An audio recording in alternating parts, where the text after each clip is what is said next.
England के अंदर full खाना जंगी का माहौल बने है। आवाम जी है बाहर रोडों पर आ चुकी है। पुलिस नाल इक्को जिहा लितरो लितरी काम होया है। कई बिल्डिंगां अग ला दी गई है। कई पुलिस वाली गड्डियां जड़ियां ने वो साड़ दी गई ने। मुसलमान मस्जिदां अपनियां बचाने वास्ते बाहर निकले ने, मस्जिदां दे सामने इकट्ठे होए ने। बहुत सारे बंदे जिहड़े ने वो गैर मुल्कियां के खिलाफ निकले ने, बहुत सारे जिहड़े ने वो मुसलमानों के खिलाफ निकले ने।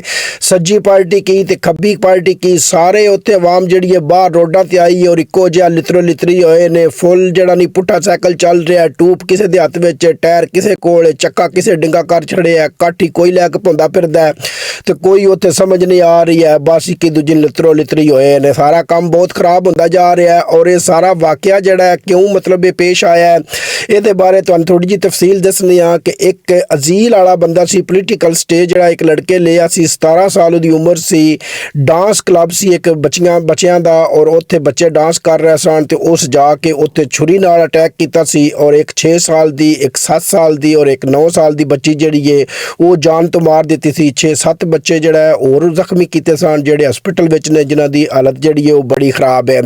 उस तो बाद आवाम जिहड़ी है वो गुस्से विच बाहर निकली है और उन्हें कहा कि सन गैर मुल्की जिहड़े ने या मुसलमान जिहड़े ने ये सन लै दे गए ने और साने बिल्कुल भी नहीं चाहिए हैं। हुकूमत वाले इत्थे जिन्ना आवाम इकट्ठी कर लईए ना सारिਆਂ ਨੂੰ बाहर कढ़िया जाए।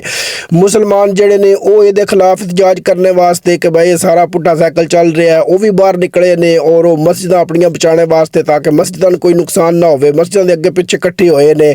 बहरहाल हालात जिहड़ा वो खराब ने और बहुत ज़्यादा खराब ने। दिहाड़ी दिहाड़ी अगे तो अगे ही काम वधदा जा रहा है और रुक कोई नहीं रहा है।